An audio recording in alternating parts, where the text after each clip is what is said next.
Ce que nous appelons communément électricité est en réalité de l'énergie électrique. Pour comprendre comment elle agit, il faut pénétrer dans la structure de la matière. Dans un atome, on trouve d'abord un noyau composé de particules positives, les protons, et de particules neutres, les neutrons. Des particules négatives gravitent autour, ce sont les électrons.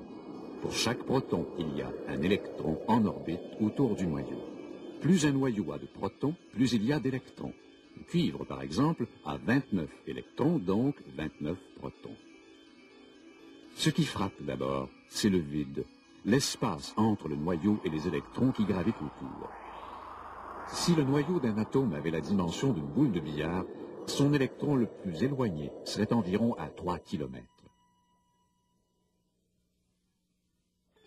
Simplifions notre atome de cuivre pour ne lui laisser que son électron le plus éloigné. Le cuivre est un matériau conducteur. Dans ce type de matériau, les électrons situés dans la couche la plus éloignée du noyau peuvent quitter leur orbite plus facilement. S'ils reçoivent une impulsion d'énergie venant d'ailleurs, ils quittent l'attraction de leur noyau et vont vers un autre noyau. Ce sont des électrons libres.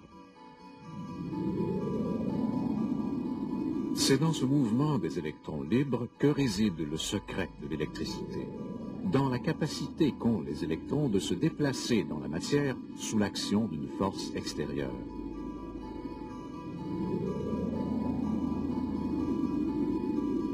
Cette force extérieure, on la trouve dans un simple aimant.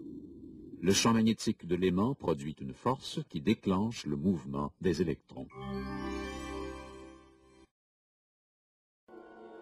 Prenons un fil de cuivre en forme de ressort et raccordons ces deux bouts à un instrument qui mesure le courant électrique, un galvanomètre.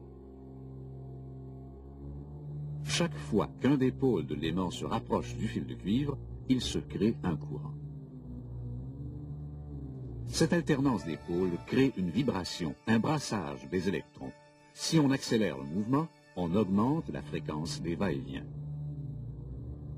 Ce n'est pas la proximité du champ magnétique de l'aimant qui produit le courant, mais plutôt le déplacement de ces pôles près du fil de cuivre. Un courant alternatif est ainsi créé, un va-et-vient continuel des électrons dans la matière.